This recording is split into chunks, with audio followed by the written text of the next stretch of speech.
नमस्कार, बहुत स्वागत आप सभी का जी मध्य प्रदेश छत्तीसगढ़ देख रहे हैं आप। मैं हूं आपके साथ कोमल गंगवार। जमाना मॉडर्न हो रहा है तो अपराध भी मॉडर्न हो रहे हैं।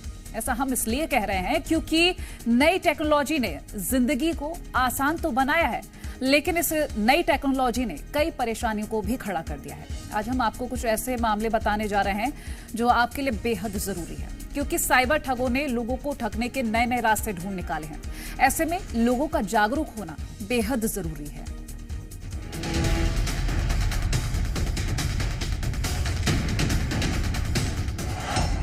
डिजिटल नटवर लाल से हो जाएं सावधान।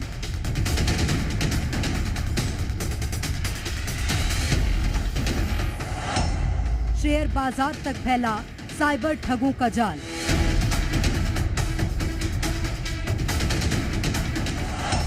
साइबर ठग लूट रहे लोगों की गाढ़ी कमाई। ठगी के नए नए तरीकों ने मुसीबत बढ़ाई।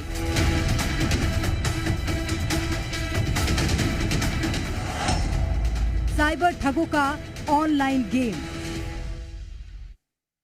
साइबर ठग लगातार एक्टिव हो रहे हैं और ठगी के नए नए रास्तों को भी अपना रहे हैं। कुछ ऐसा ही देखने को मिला है जब रायपुर से हैरान कर देने वाला मामला सामने आया। आखिर कैसे एक विज्ञापन के जरिए शख्स को ठगों ने करोड़ों का चूना लगाया है, इस रिपोर्ट में देखिए।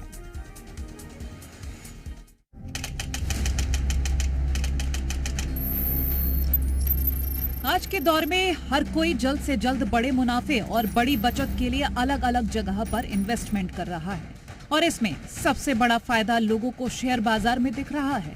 लेकिन अब शेयर बाजार पर भी साइबर ठगों की पैनी नजर है। यही कारण है कि अब साइबर ठग लोगों को शेयर बाजार में भारी भरकम मुनाफे का लालच देकर ठगी कर रहे हैं। रायपुर से भी एक ऐसा ही मामला सामने आया है, जब दो शख्स की गाढ़ी कमाई साइबर ठग गटक गए। छत्तीसगढ़ की राजधानी रायपुर के पंडरी थाना क्षेत्र से मामला सामने आया है, जहां एक डॉक्टर समेत दो लोगों को शेयर बाजार में मुनाफा देने का झांसा दिया गया और उसके बाद 3 करोड़ से ज्यादा की ऑनलाइन ठगी की गई। चलिए आपको पूरा मामला ग्राफिक्स के जरिए समझाते हैं। ऐसे बनाया साइबर ठगों ने शिकार। पीड़ित ने 2023 में फेसबुक पर देखा विज्ञापन, शेयर बाजार में पैसे लगाने पर अच्छे मुनाफे का दावा। विज्ञापन पर क्लिक करते ही व्हाट्सएप ग्रुप में जुड़ गए।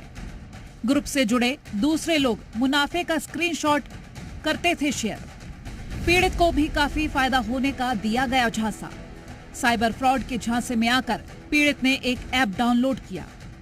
14 जनवरी 2024 से 26 मार्च 2024 तक जमा किए रुपए। पीड़ित ने ऐप के जरिए 1 करोड़ 92 लाख रुपए किए जमा। ऐप बंद होने के बाद दूसरे व्हाट्सएप ग्रुप में पीड़ित को जोड़ा गया। ऐप में गोल्ड में पैसा लगाने पर भारी मुनाफा होने का दिया झांसा। दूसरे ऐप में भी पीड़ित ने जमा किए 1 करोड़ रुपए। ट्रेडिंग ऐप में शख्स को दिखाई दिया 183 करोड़ रुपए। पैसे निकालने के लिए 50 लाख की शख्स से की गई मांग। दूसरे शख्स से भी इसी प्रकार की गई ठगी। विकास कुमार से 73 लाख 82 हजार रुपए की हुई थी ठगी। मामला सामने आने के बाद साइबर एक्सपर्ट मोहित साहू ने बताया कि ये शेयर बाजार में पैसा गंवाने का कोई पहला मामला नहीं है। इससे पहले भी इसी तरह के कई मामले सामने आ चुके हैं। जैसे लोग वहाँ पैसा डालना शुरू करते हैं, उनके पोर्टफोलियो में जो प्रॉफिट है वो बढ़ता हुआ उनको दिखता है। उनको लगता है कि उनका पैसा बढ़ रहा है। तो यहाँ पे जब ये लोग को पता चलता है कि पैसा काफी ज्यादा जमा हो चुका है, तो उसके बाद ये लोगों को अंदाजा होता है कि उनके पैसे उनके एक्चुअल अकाउंट में विड्रॉ हो ही नहीं रहे हैं, आ ही नहीं रहे हैं। तब ये फ्रॉड उनको पता चलती है। तो डिजिटल रूप में ये किया जा रहा है। जैसे चिटफंड कंपनी ऑफलाइन लेती है, फिर गायब हो जाती हैं। ये जो एप्स हैं ये भी ऑनलाइन ये पैसा लेते हैं, और उसके बाद में जब ये इनका पोर्टफोलियो बढ़ता है और उनको लगता है कि काफी अमाउंट हो गया है, तो उसके बाद उनको विड्रॉ करने नहीं दिया जाता। और वहीं anti crime and cyber unit के एएसपी संदीप मित्तल ने कहा है कि बीते कुछ समय से साइबर ठगी के मामलों में बढ़ोतरी हुई है, खासकर शेयर मार्केट में मुनाफा का झांसा देकर। शेयर मार्केट में हिस्सेदारी और आईपीओ को लेकर ये ट्रेंड चला है, जिसमें कुछ लोगों को एक व्हाट्सएप ग्रुप में जोड़ा जाता है।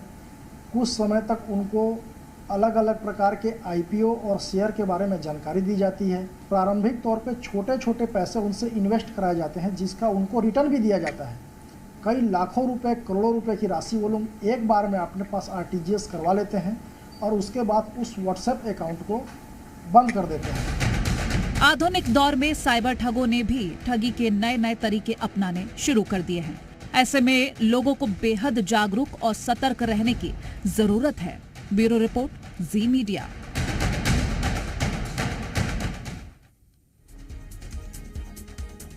तो चलिए अब आपको बताते हैं कि कैसे आप साइबर फ्रॉड से खुद का बचाव कर सकते हैं। किसी भी लिंक की पहले सही पुष्टि जरूर करें। अज्ञात लिंक और ऐप से बचें। ज्यादा मुनाफे वाले ऑफर से बचें। भरोसेमंद प्लेटफॉर्म का इस्तेमाल करें। रेगुलेटेड ऑनलाइन ट्रेडिंग प्लेटफॉर्म को चुनें। सेबी या फिर आरबीआई जैसे संस्थानों के साथ उनके रजिस्ट्रेशन की जांच करें। तो इस तरह से आप खुद को बचा सकते हैं। और साइबर ठगी आजकल काफी ज्यादा बढ़ रही है। खुद का बचाव इन तरीकों से कर सकते हैं। ये तो बात हुई छत्तीसगढ़ की।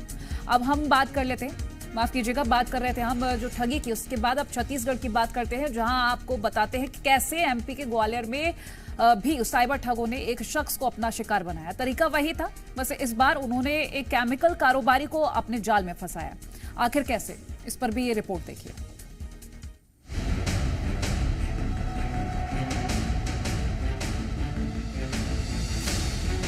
साइबर ठगों के खिलाफ जितनी तेजी से पुलिस कार्रवाई कर रही है, उतनी ही तेजी से ये लोगों को नए नए तरीके अपनाकर अपना शिकार भी बना रहे हैं। मध्य प्रदेश से भी कुछ ऐसा ही मामला सामने आया, जब एक केमिकल कारोबारी को साइबर ठगों ने अपना शिकार बनाया। तरीका पुराना था, लेकिन अंदाज बिल्कुल नया। कारोबारी के साथ लाखों की ठगी। 4 फरवरी को मोबाइल पर लिंक आया। आईसीआईसीआई सिक्योरिटीज एनएससी बीएससी 302 के नाम से लिंक आया। आईसीआईसीआई बैंक में खाता होने के कारण लिंक को क्लिक किया। लिंक के जरिए व्हाट्सएप ग्रुप से कारोबारी जुड़ा। ग्रुप पर आए लिंक के जरिए एक ऐप डाउनलोड की।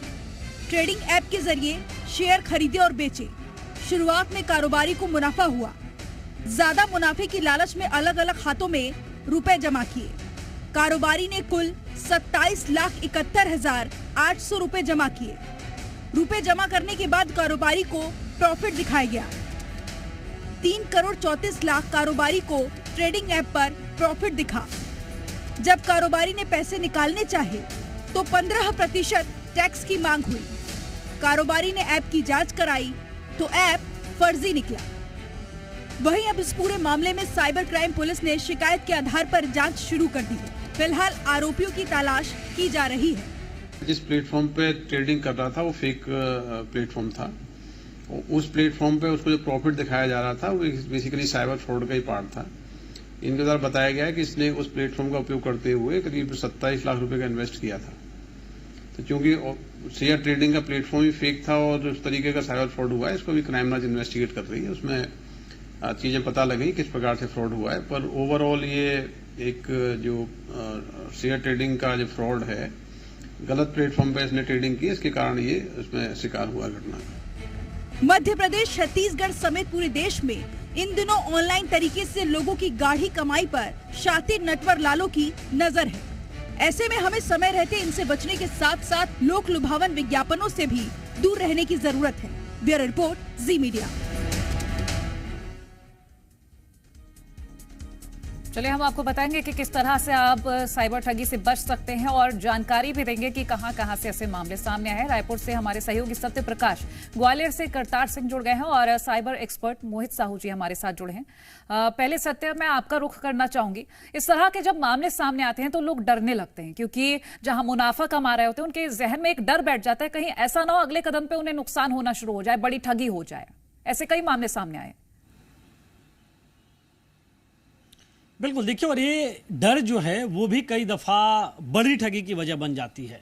जब फ्रॉड के चक्कर में पड़ गया कोई आदमी, कोई इस तरह से जंजाल में जो बुना जाता है जंजाल ठगों के द्वारा, उस जंजाल में फंस गया और उसके बाद उसमें और फंसता चला गया, और इसलिए फंसता चला गया क्योंकि उससे ऐसा लग रहा है कि इसमें मुनाफे और ज्यादा और होते जाएंगे, तो फिर आखिर वक्त में परिणाम जो है वो बहुत बुरा भुगतना पड़ सकता है। ऐसी स्थितियां, क्योंकि कई सारे रिपोर्ट्स, कई सारे मामले ऐसे हम देख रहे हैं जिसमें सामने निकल के आ रहे हैं। दूसरी बड़ी चीज ये है कि अब जिस तरह से नई नई तकनीक का इस्तेमाल कर रहे हैं जो साइबर फ्रॉड हैं वो, और जिस तरह से लोगों को फंसाने की कोशिशें कर रहे हैं, कुछ ऐसे भी मामले देश में आए हैं जिसमें एआई तकनीक का भी सहारा लिया जा रहा है। तो ऐसे में तब जबकि तकनीकें अपग्रेड हो रही हैं और साइबर फ्रॉड करने वाले लोग भी उसका इस्तेमाल कर रहे हैं, लोगों को बहुत सचेत और सतर्क रहने की जरूरत है, इससे इनकार नहीं किया जा सकता। देखिए, कोई भी लिंक आता है व्हाट्सएप पे हो या टेक्स्ट मैसेज पे हो और उसे हम ओपन कर देते हैं, उसके तह में जाने लगते हैं, फिर ग्रुप में जुड़ जाते हैं, तो इससे बचना सबसे जरूरी है। अगर जुड़ भी गए और ऐसा लग रहा हो किसी स्तर पे कि नहीं क्या हम फ्रॉड के शिकार हो रहे हैं, तो प्राथमिक स्तर पे ही, मतलब पहले स्टेज में ही इसकी सूचना पुलिस को देनी बेहद जरूरी है। उससे ये होगा कि एक तो बड़े फ्रॉड से बच पाएंगे और अगर जो फ्रॉड कर रहा है वो भी कहीं ना कहीं पुलिस गिरफ्त में आ सकता है, पुलिस अच्छे से तफ्तीश करी तो कहीं ना कहीं सतर्क और सचेत रहने की जरूरत है। लेकिन साथ साथ जो ये नेटवर्क संचालित कर रहे हैं, क्योंकि देश के अलग अलग हिस्सों से ये नेटवर्क संचालित होता है, कई दफा विदेशी लिंक भी इसके मिलने की बात सामने गाहे बगाहे निकल कर आती रही है, तो कहीं ना कहीं उसे तोड़ने की कोशिश में तो पुलिस सरकारें लगी हुई है, लेकिन खुद भी सतर्क और रहना जनता भी अगर जागरूक हो जाएगी है। तो काफी हद तक सहयोग जनता का भी मिल सकेगा, क्योंकि ऐसे लोग, ऐसे ठग ढूंढते हैं जनता को कि कैसे बेवकूफ बनाया जाए लोगों को। मैं लौटूंगी, करतार आपके पास आना चाहूंगी। देखिए, जब मामला सामने आता है तो प्रशासन काफी अलर्ट हो जाता है, लेकिन लोगों में काफी खौफ पड़ जाता है इस तरह के मामले से। ऐसे में क्या कुछ और किया जा रहा है जो ये मामला सामने आया इसके बाद? देखिए, ग्वालियर के केमिकल कारोबारी है जितिन कुमार तिवारी, उनको नहीं पता था कि वो एक लिंक को ओपन करेगा, उसके बाद वो इतनी बड़ी फ्रॉड में फंस जाएगा। उसके पास एक लिंक आती है आईसीआईसी इंटरनेशनल के नाम से, सिक्योरिटी के नाम से, वो इस लिंक को ओपन करता है। उसके बाद में चूंकि उसका खाता आईसीआईसी बैंक में था, इसलिए उसने लिंक को ओपन भी कर लिया। ओपन करने के बाद में उसको आईपीओ खरीदने की सलाह दी जाती है और वो आईपीओ खरीद ही लेता है। 27,71,000 की आईपीओ वो खरीदता है, फिर उसको अन्य आईपीओ में पैसा लगाता है। उसके बाद में उसको 3,50,00,000 का मुनाफा भी दिखाया जाता है। जब मुनाफा होता है तो उसको वो कारोबारी बोलता है, कंपनी में बाकायदा बोलता है कि मुझे पैसा विड्रॉल करना है, पैसा निकालना है, लेकिन पैसा निकालने की बजाय उसको बोला जाता है कि आपको 15% जमा करना पड़ेगा। इतने से ही कारोबारी के कान खड़े हो जाते हैं और उसको शक होता है कि कहीं ना कहीं मेरे साथ ठगी हो रही है और बैंक पहुंचता है। जब बैंक पहुंचता है तो पता चलता है कि क्लोन के माध्यम से, ऐप क्लोन था जिसके चलते ये क्लोन किया गया है और इसके साथ ठगी की गई है। उसके बाद फिर वो पुलिस के पास पहुंचता है और अपना जो मामला है वो दर्ज कराता है, वहां आवेदन देता है। पुलिस अब पूरे मामले की जांच कर रही है। जो केमिकल कारोबारी हैं वो अब परेशान होते हुए दिखाई दे रहे हैं कि चूंकि उनके साथ वो पढ़े लिखे और समझदार थे, काफी लंबे समय से शेयर मार्केट में काम भी करते थे, लेकिन उनके साथ ऐसी इतनी बड़ी ठगी हो जाती है, वो समझ भी नहीं पाए, सोच भी नहीं पाए। लिंक को ओपन करने के बाद में वो प्रॉपर तरीके से उनको साफ दिखाई दे रहा था, प्रॉफिट भी उनके खाते में दिखाई दे रहा था, सब कुछ इतना प्रॉपर चल रहा था कि वो समझ ही नहीं पाए कि उनके साथ लगातार फ्रॉड किया जा रहा है। अब वो पुलिस के शरण लिया कि पुलिस उनकी मदद करेगी, कहीं ना कहीं वो पुलिस की राह में आ गई है कि पुलिस अब उनकी मदद करेगी और उनको इसका कहीं जो फ्रॉड करने वाले उनको गिरफ्त में लेगी। अब देखना होगा कि आखिरकार फ्रॉड करने वाले कब गिरफ्त में आते हैं। चलिए लौटती हूँ। मोहित साहू जी हमारे साथ साइबर एक्सपर्ट जुड़े हैं। मोहित जी, स्वागत है आपका जीएमपीसीजी पर। बहुत सारे सवाल हैं दर्शकों के जहन में, मेरे खुद के जहन में, कि कई बार ऐसे लिंक्स आते हैं, लोग अट्रैक्ट होते हैं और बहुत जानने की कोशिश होती है कि आखिर इस लिंक के जरिए उन्हें क्या मिलने वाला है। कई ऑफर्स होते हैं, कई उन्हें लालच दिए जाते हैं। पहले तो आप ये बताइएगा कि किस किस तरीके से लोगों को अट्रैक्ट करने की कोशिश की जा सकती है और बचाव के क्या क्या तरीके हैं, ये समझाइएगा। देखिए, ये जो साइबर फ्रॉड हो रहे हैं ये बहुत ही सिंपल सा मनोविज्ञान है। डर और लालच, ये दो चीज को जब ये सामने रखते हैं तब ये कोई भी साइबर फ्रॉड किसी के साथ होता है। ज़्यादातर जो अभी केसेस हमने देखे ये कहीं ना कहीं लालच वाले थे, जहाँ पे लोगों को लालच था ज़्यादा से ज़्यादा पैसे बनाने का शेयर मार्केट के थ्रू या क्रिप्टो या बिटकॉइन के थ्रू, जिसके तहत उनको साइबर फ्रॉड्स किया गया। और कई जगह ऐसे फ्रॉड्स होते हैं जिसमें डर बैठाया जाता है, लोगों को बोला जाता है KYC नहीं हुआ है या आपके नाम का पार्सल आया उसमें कुछ इलीगल चीज़ें मिली गई हैं, उनको हाउस अरेस्ट कर लिया जाता है ऑनलाइन। तो कहीं ना कहीं डर और लालच ये दो चीज़ें हैं जो मनोवैज्ञानिक तरीके से देखा जाए तो उन दोनों तरीके से साइबर फ्रॉड किया जाता है। और होता क्या है, लोगों का जो डेटा है वो लोग ऑनलाइन इतने जगह फॉर्म भरते हैं गवर्नमेंट के योजना के नाम पे, बाकी जगह कोई ऑनलाइन शॉपिंग वेबसाइट्स में या ऐसी शॉपिंग वेबसाइट जो बहुत पॉपुलर नहीं है, जो डेटा सिक्योरिटी पे ध्यान नहीं देती, और जब इन साइट्स का डेटा लीक होता है तो वही डेटा से ये साइबर फ्रॉड क्या करते हैं कि आपके प्रोफाइल रेडी करते हैं और फिर ये आपके पीछे टारगेट करते हैं कि हाँ, उनको पता होता है कि ये बंदा साहब ऑलरेडी यहाँ पे शेयर मार्केट में ट्रेड करता है या इसकी इंटरेस्ट ये है, उसके बेस पे ये आपको ऐड दिखाते हैं या उस तरीके के ग्रुप्स में ये आपको ऑटोमेटिकली ऐड कर देते हैं। और क्योंकि इनको आपका इंटरेस्ट ऑलरेडी पता होता है तो ये आराम से आपको अपने झांसे में ले पाते हैं। ठीक है। और इन झांसों में जब आ जाते हैं तो अगर बचाव की बात करें, क्योंकि हमने अभी रायपुर और मध्य प्रदेश ग्वालियर से खबर बताई कि किस तरह से लोग झांसे में आ गए और करोड़ों का नुकसान झेले हैं, ऐसे में क्या और बचाव हो सकते हैं, क्या एक्शन बाद में लिए जा सकते हैं, क्योंकि पुलिस से तो शिकायत की जाती है, अगर एट रैंडम हम शिकायत करना चाहें?